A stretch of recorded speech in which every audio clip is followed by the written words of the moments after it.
so rero kugira ngo urote ufite amahoro, harabuzwa amahoro n'ibintu byinshi, abantu, uburwayi, iki kurota uri ahantu h'icyatsi kibisi cyangwa mu busitani bumeze neza. Biravuze ngo nubwo ufite umutima uhagaze ari ukarota ibintu birimo bigendamo ubona intuze, bisobanura ngo icyizere kigiye kuza. Ariko cyane cyane hano ni igihe ubuzwa amahoro nawo mu muryango wawe, abakwegereye bakuri hafi, yego, umugabo cyangwa n'umugore. Iyo birose rero ziba ari imbaraga zidasanzwe zigiye gukorera ibyo wifuza. Yego. Hanyuma kurota uryamye neza kandi wumva utuje. Uryamye neza kandi wumva utuje. Ukarota uryamye. Kuryama neza si madubure matera, ni ukumva uryamye mu buryo muri position wumva ko utuje. Wowe ukarota uryamye kandi ukumva muri kwa kuryama kwawe hari nk'amahoro yihariye. Nabyo bisobanura ko ugiye kugira amahoro, kabone nubwo uri muca mu bikomeye. Iya gatatu ni ukurota ubona abana bakina bishimye, sabawe nabawe cyangwa n'abandi nabo ku ishuri, ari ukabona kuryo bajya ukuntu abana bakina, ubona bamwe banagwirira n'abandi ariko bishimye, abandi basimbukana. Biriya bintu birasobanura ngo Uwiteka Imana yawe igiye kuguha urubyaro n'umugisha wumva uruhutse ku mutima. Umuntu urotiye inzozi adatwite yitegura gutwita. Hari inkuru yaniryoheye imeze ite? Iryoshye koko. Imyaka 16 udasamina, none muri 17 yabyaye. Amen, amen, Imana ishimwe.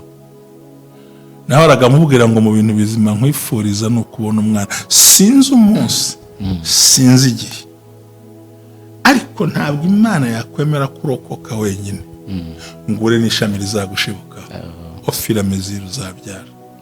Ngo ngo pastor ibyo ni nyamara simbwiye ngo nejo bundi, ariko amaherezo uzabyara kandi uzabyara umwana. Imana izafungura inda. Rero Imana ishimwe yarabyaye. Yego disi. Yampishe katwite tuganira ndamwana, ese ko mbona utwite byagenze gute? Ngase bibwiwe niki ko ndi mu ntara. Yavuze ko uzatwita n'imbwe ngo uratwite ufite indi y'amezi 7. Ndireka nceceke nanjye. Irumva igitangaza. Twarakoranye mu kazi. Yakora ikintu ngo reka bikore nuko atabyara. Urumva icyo gikomere? Utamuha serivisi y'umwana akumva nuko abantu baradukomeretsa reka. Akanda hahanda ziko nyine nawe hari bukubabaza. Tuvuga ubonye dodo mu kanwa. Kumbwira ngo reka ngukoreremo akantu, nakubona ngo wagiye wiborosa ngo ibiboga bye mu kanwa. Ubundi byose bituruka mu buryo wavuzemo. Yego. Bagiye ukuntu usubira nambangamira ariko no papa ko warabyaye ntibisobanura ko abatarabyaye ariko sabakoze. Je niyo mpamvu sinkunda abantu bakina ku mubyimbi kigeragazo cy'umuntu cyamuriye. Irege yanyimye niyo yaguhaye, kandi yaguhaye suko uyikorera kurusha uko uyikorera. Nanjye I'm still waiting my time. Ariko nubwo ntegereje igihe cy'Imana, ibituma ngomba kubyara ngomba kubikora, kuko sinzi igihe marayika azahagarara ku buriri. Yego. Kuyizuze kazi nibyo kubisubizo. Hagiye wivumbura ngo n'ubundi ngo muri mutera nta kimariye, wapi ngomba kubuhinga. Sinzi igihe marayika azahagarara ku buriri bati isaha niyi mwana gahunda. Hallelujah, hallelujah, hallelujah, hallelujah. Ubumwe bw'Abera Ministries buyobowe na Reverend Ntababazi Jean Baptiste, aha amavuta akandagira amateka dushingiye ku mvugo y'ijambo ry'Imana rigaragara mu gitabo cyayo ibice 33 umurongo wa 14 kugera ku 16 hasobanura yuko Imana ivugira mu nzozi no mwiyerekwa rya nijoro abantu bashyizweyo. Bityo abaho umugambi wo gusobanura kugira ngo udatesha agaciro inzozi zawe nizo wowe. Ntaho uzatandukana n'imvugo y'Imana, wizitesha agaciro, wizisuzugura. izigambiriye kukugirira nabi zishingiye kuri karande ufite n'Imana ibikubwira, bisenye biveho. Ibishingiye mu kuri nabyo bisenga ukiranuke. Ubumwe bw'Abera Ministries, buri muntu wese mu itorero rye aba uwejejwe akore nk'imirimo, ariko duhurire mu gukiranuka no kubaka ahazaza hawe hashingiye ku nzozi zawe n'imitekerereze yawe n'ibikorwa byawe. Uri uw'agaciro, uriwe, kandi uriwe niyo Imana izubakiraho amateka adasanzwe. Ubumwe bw'Abera Ministries, umuntu arisanzura akamenya yuko Imana iri mu ruhande rwe. Shalom shalom. gusoze nkwifuriza kugira ibihe byiza aho dukurikiye aho uherereye hose. Ni hano ni ku Bumwe bw'Abera Ministries, amavuta akandagira amateka ubuzima bugahinduka. Imana ibishimire, Imana ibahe umugisha, Imana ibarindane n'imiryango yanyu. Amazina ni Jerry, turabasuhuje cyane kandi turabakunda. Ndi kumwe na Mushumba waramutse neza? Naramutse amahoro, ndashima n'Imana n'abantu bayo bose abakomeje kudufasha muri Seeds of Joy, igira ushimisha, agira unezeza, abakomeje kutubwira ko bazagira uruhare mu kwishyura mituelle de santé, abatubwira ko bazagira uruhare mu kudufasha mu buryo butandukanye, n'abandi nabonye bifuza kuduha bijyanye no kudutera inkunga ku bijyanye n'imipira n'ibindi byose. Turahabaye, turategereje. Rero hari ikintu numvaga ntekereza muri iyi minsi cyane ko nibanze ku nzozi. Cyese ikiganiro twakoze umunsi ubanza kivuga ku mitekerereze, inzozi zikubwira ko ugiye kugira amahoro. By'ukuri iyo ubuze amahoro, burya amahoro niyo ahetse ibintu byose. Amahoro ahetse ibintu byose, ibyo wagira byose nta mahoro. Hari amahoro yo mu mutima, amahoro yo mu mitekerereze. Twabonye ko habaho peaceful mind, amahoro mu mitekerereze, amahoro mu kazi, amahoro mu buzima bwose. Amahoro niyo ahetse ibintu byose. Rero mu hantu hamaze baba muri insécurité, ukarya nta mahoro, kandi ukumva ikikubuza amahoro ntucyumva, nta n'uko ukizi, ukagishakisha cyamujamuro cyavuye kikanga. So uyu munsi ndagira ngo tuganire inzozi uzarota zikabwira ngo nubwo nta mahoro ufite ariko ugiye kuyabona. Yego, buriya abantu bataciye muri stage z'ubuzima aravuga ati wampa amafaranga nagira amahoro. nibyo bya bindi bakubwira ngo ni experience. Nyamara hari uyafite wabuze amahoro, hari ufite amafaranga wabuze amahoro, hari n'utayafite ufite amahoro, urakabyara. yego, undi akagira stoke akabura amahoro, undi ntayabone. So amahoro si ubwinshi bw'ibyo ufite, ahubwo amahoro ni umutekano ufitiye muri ibyo bintu byawe, uko bingana kose, bitanahari. Kandi insécurité izanwa n'abo muri kumwe. Utakariza amahoro mu bo mubana, entourage, umiriyo urimo, environnement urimo, uburyo bakubaza, uburyo bakubwira. Noneho ikindi cya kabiri, uburyo bakwabesa. Abese ni nko kumanurira bakakugira ridicule ukuntu, kandi koko wareba nabo bagasanga uruwo kugikorwa n'isoni, kandi siko bimeze. Noneho bigatuma utakarizwa amahoro n'ibyiringiro, ku buryo no kurya bikunanira kandi wabyitekeye. Cyane cyane ku mukobwa urengeje imyaka yo gushaka, ku musore byayobeye. Nigeze kujya kugura amashaza rimwe nyashaka pe, nkora n'umuntu arambwira ngo ibyo bintu byarakubabaje.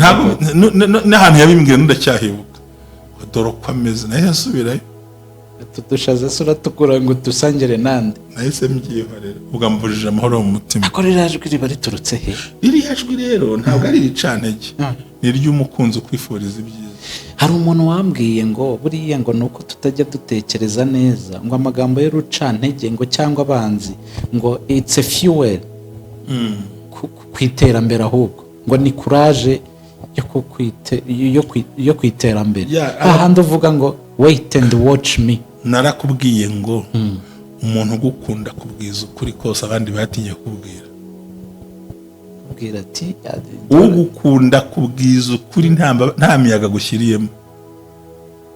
Urya muntu abagukunda mu rwego utarabaho, apana kugushyira. Kandi uko abikubwira ubona bikubwirana imbabazi n'umutima n'amubabara, ariko ubabajwe nuko wabireka cyangwa se nkawe se ngo byarakuyobeye byarakuyisha. Undi atari ko muvandi bipfira ko mbona gutya na gutya. akakubwiza ukuri, icyo twita kaminuramuhini cyane. rero iyo utameze neza mu mutwe urirakaza, ahubwo umuhanga yibaza impamvu abwiwe ukuri, kuki abwiwe ukuri. rero iyo ugize iyo guhora n'abantu banga ukuri ahita kwanga, nyamara igihe nkunda bambwiza ukuri, ndamukunda ko mudamu yarambwiye ukuri ndakumva. nkuna na mwarimu na niyasa arambwira ati ibyo bintu urimo ntabwo ari byo, abandi baragutizwe ntabwo tugutinya, uramuzana cyangwa uve mu bagabo. se ndamukura ati shakisha hose.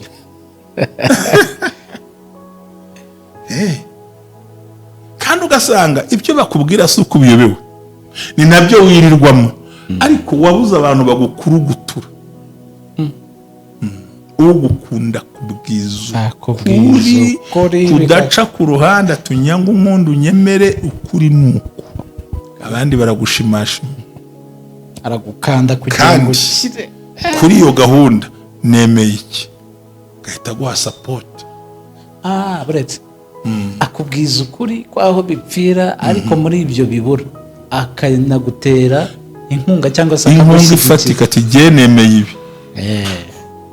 aba bantu nanjye ndabashaka, naho ndi ngo yego. urumva ko yisa aguhaye motivation na support, ariko arayikwemereye. njye yahise ambwira ati mu nkwano bazaguca ngushyiriyeho 200. si wumva aratajewe mu nkwano bazaguca ngushyiriyeho 200, kagera kwamba uko 300 yonyine gusa. surumva ariko ambwije ukuri, ugera ukuri kwicirire kuzakwiye. erega hari kera ese kera imyaka maze ni kera ariko uzi kugira ngo yabone,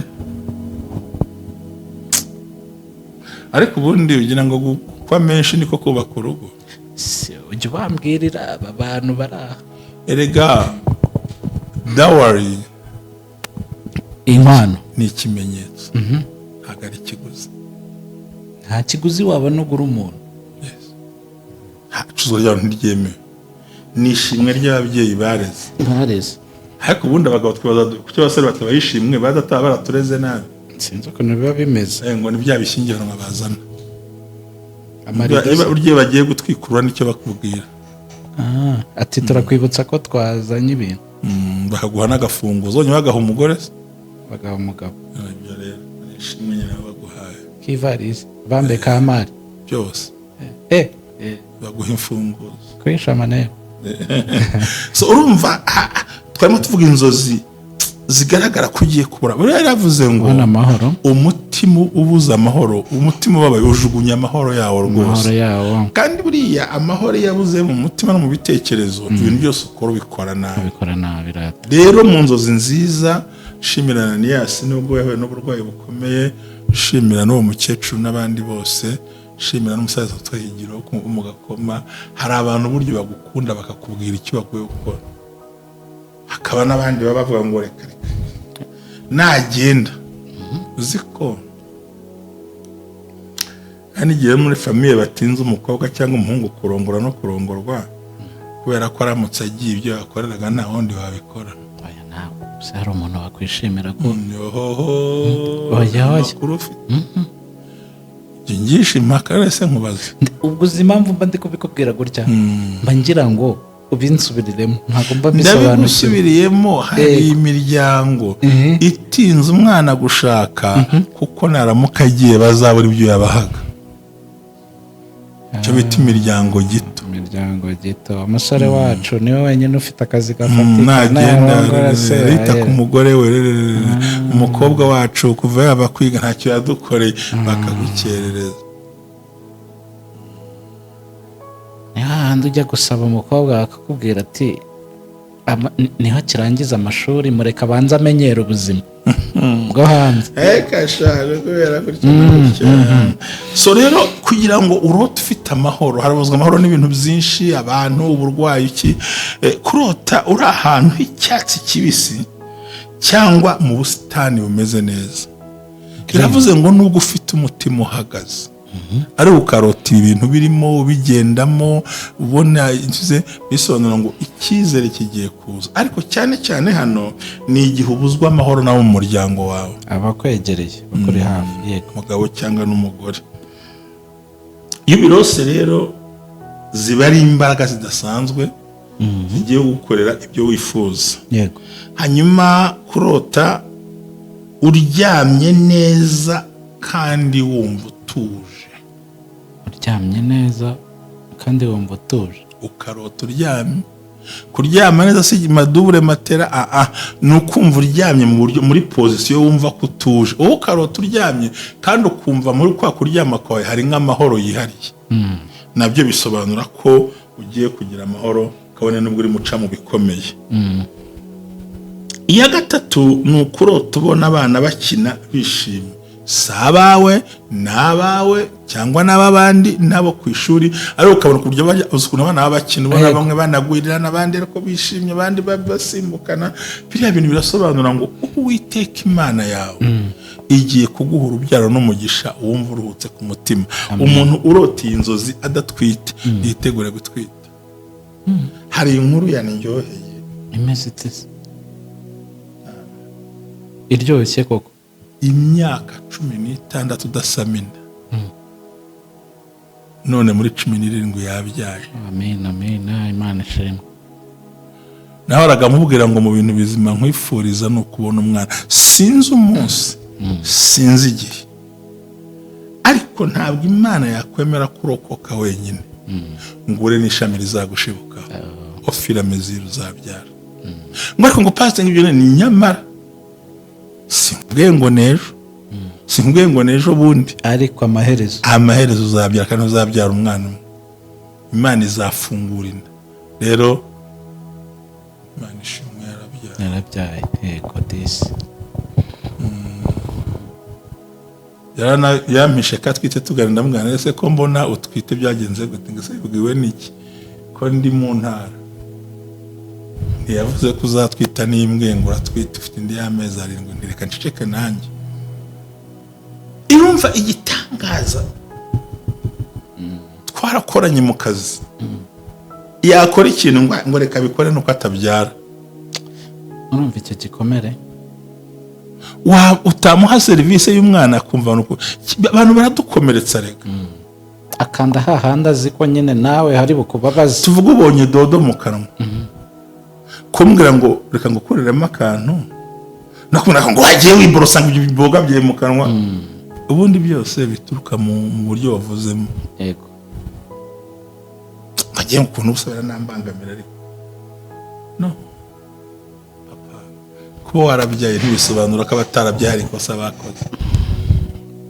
Je niyo mpamvu sinkunda abantu bakina ku mubyimbi kigeragazo cy'umuntu cyamuriye. Irege yanyimye niyo yaguhaye kandi yaguhaye suko uyikorera kurusha uko uyikorera. Nanjye I'm still waiting my time. Ariko nubwo ntegereje igihe cy'Imana ibituma ngomba kubyara ngomba kubikora, kuko sinzi igihe marayika azahagarara ku buriri. Yego. Kuyizuze kazi nibyo kubisubizo. Hagiye wivumbura ngo n'ubundi ngo muri mutera nta kimariye wapi ngomba kubuhinga. Sinzi igihe marayika azahagarara ku buriri bati isaha ni iyi mwana gahunda. Hari abivumbura bakabivamo ngo bararambiwe. Oya. Kora kiramo agatege. Niba muganga arabwiye ko muzasama nta kibazo, kiramo agatege gushobora kurangara. Marayika yaza agasanga amazi yihindurije wabivuyemo. Umugesho ukabura gusiza. Gutera inda bikanga. Ntusize ko amazi yihindurizaga utanze nk'abandi agakira. Yego. Nase uwabaga atari ku kidendeza ari muri quartier kugeramo gute? Ntabwo byakunda. Oya mugabo niba mutarabyara wicika intege n'umugore, hari igihe marayika azahagarara ku buriri mu kiboneke. Ubona bwe ngo va muri korari ta. Marayika aravuze ngo genda utere. Ariko ndamwongorera. Mitamusaba urushya perezida. Ahita havukamo impanga ebyiri. Ariko ndamubwira ngo mbonye ubyara ariko mbona utaye urugo. Yamaze kubyara ahita aca ariko. twarimo tuvuga ku nzozi zerekana ko nubwo nta mahoro ufite ariko ugiye kuyabona. ugiye kuyabona pe. Indi ni ukurota, tubona abana bishimye bakina. Indi ni ukurota indabo cyangwa ibiti byiza. ibiti byiza. Uno muntu amahoro yabujijwe n'umugabo we cyangwa umugore we, ntabwo ari close relatives, ahubwo ni umugabo n'umugore we. Burya abantu bahanga baravuze ngo ubwiza bw'indabo ni ukudasakwaza. amabara menshi yayo niyo atuma umuntu yumva aruhutse muri we. Ikindi ni ukurota wambaye imyenda yera kandi myiza. Ni ukuvuga ngo imyenda yera kandi myiza wabujijwe amahoro n'abagusize icyasha kandi urengana. Hari abantu bakuvuza ibintu udakora, hari abantu bakugambana ibyo utanazi. Wari uzi ko hari umuntu bita umurozi atazi n'umuti w'igicurane w'abana, kandi ikintu umuntu akumaditseho kikomaho pe, kikagukurikira. yes. Umuntu yanyometseho urundwaye itikete, narwanye narwo hafi nk'imyaka nk'irindwi. arukomeka arunyomekaho runzaho ariko ndacece mbana narwo kugera icyo gihe byaje kurangira. Rero iyo urose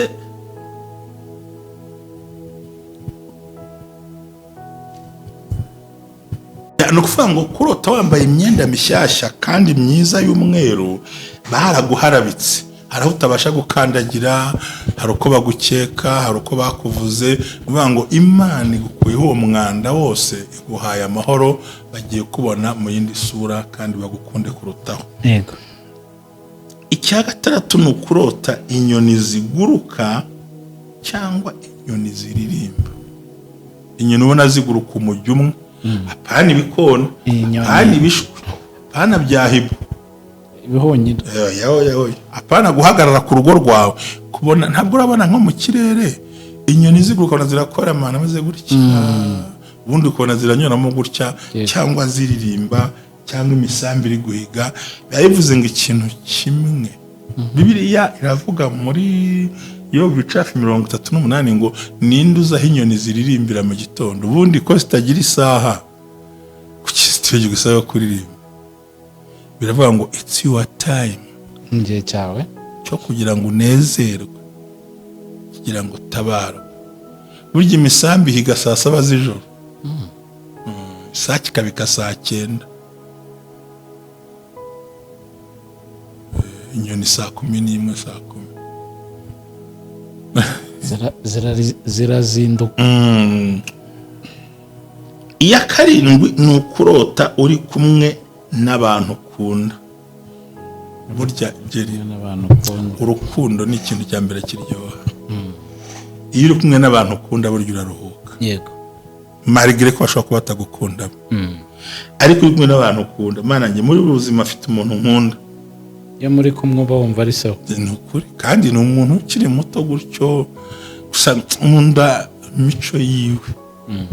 Hagati yanjye nawe rwose ari nk'imyaka irenga nka 30, ariko nkunda uburyo agira ibitekerezo, kureba yavansa. Umuntu ushobora kwicara agasevinga miliyoni 5 ahereye ku busa. Ushobora kumuha 10,000 ati buretse ku mpandi yandi ndacyafite.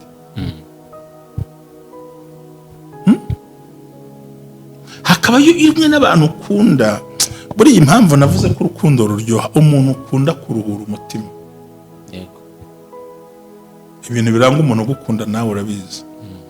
Igihe kuba attentif kuri uri muvuga kuri mu maso, gatatu kuguhumuriza, kane kukubwiza ukuri. Nta miyaga gushyirira mibaho. Arakubwira tu. Buriya Imana Joseph njya mubwiza ukuri kose nuko mukunda. Ubundi umuntu utagukunda ariko nibisanzwe se undi. Uri kujya kurwana na perimi y'ikibone n'imodoka rega zanabuze. Sha urambuza gukora uri muri bikaha kategori. Iya karindwi yerekana ko na ku ya 8 yerekana ko ugiye kubona amahoro. Ni ukurota inzu nziza itekanye, irimo umutuzo, wahagera ukumva uraruhutse. Biravuze ngo ahantu wari uri, sinzi ko ndibuze kubona uko mbisobanura, hari ukuntu ubura amahoro kandi ukumva ubuze uko uyasobanura, kuko uyakubuza niwe urimo kubaza ngo ariko wabaye iki. Agakantu kumvise ariko nta muntu uraguhemukira yarangiza akakubaza icyakurakaje kandi wagize gute, arabizi, aragira ngo yumve ko wabimenye. Uno muntu rero biragatsindwa, umuntu kurakaza, umuntu uguhemukira, umuntu kubuza amahoro, akaza kwibarishwa ubusa, kandi uko nduzi waramukanye ibihe bibi byagenze bite, agira ngo yumve ko wamuvumbuye. Iki kintu kirakubabaza. Ninyimubwira arasakuza, ninceceka nabwo ndapfuye, ukumva yakwigendera. So iyo urose inzozi bivuze ngo wa muntu agiye kwihana guha amahoro. Ashobora kwihana akaguha amahoro, ashobora kwimuka akagenda, ariko yanamwimurira mu isanduku. Byose Imana irabikora buriya. Mu isanduku Imana yamwimurira mu yindi karitsiye, Imana yamwimurira mu bindi biro no mu kindi gihugu, ariko yanamwimurira muri serikeye. Ntabwo uri kubyumva? Erega Imana idukiza mu buryo butatu. Hari ukwimura uduhemukira ikamujyana ahandi, hari kumutembereza ikamutwara kure, hari no kumushyira aciye kugira ngo tubone amahoro. Hari umuntu ukubuza amahoro ukagira ngo baramugutumye.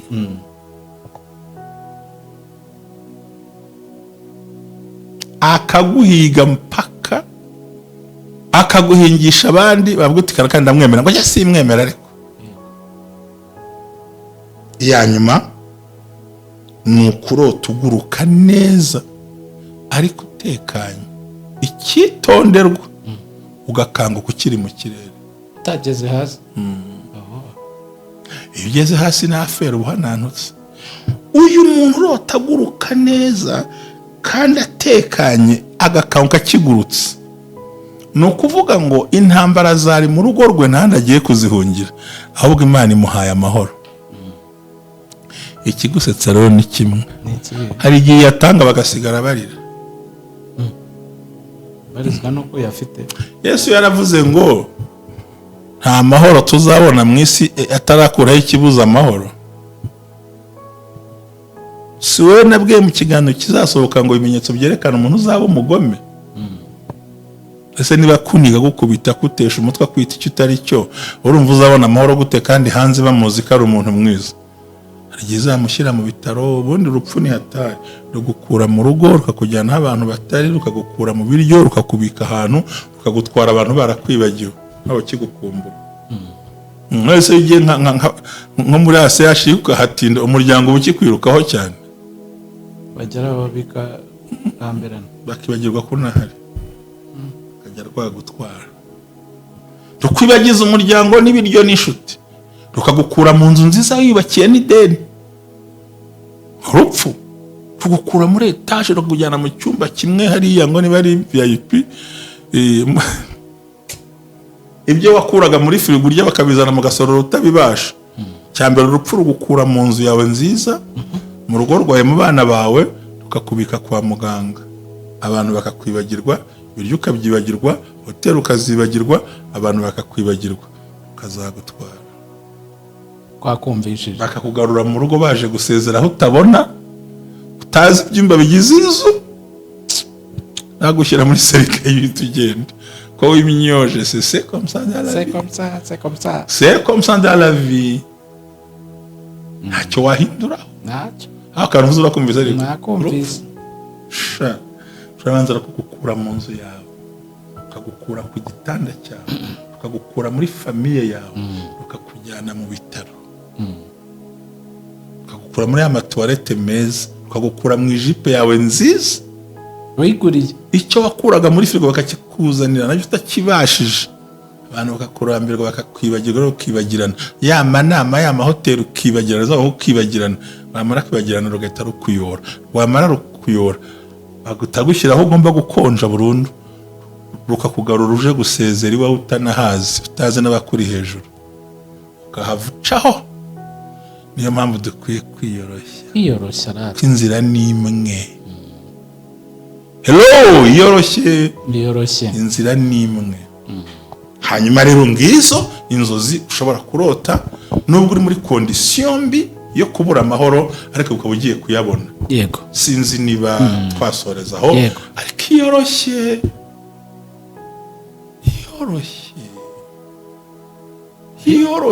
yoroshye kwiremereza oya. aretse ibyo bintu byawe kuzagaruka utazi naho baguteretse. Ubundi se iyo uje gusezera iwawe urenga saro. Murakoze.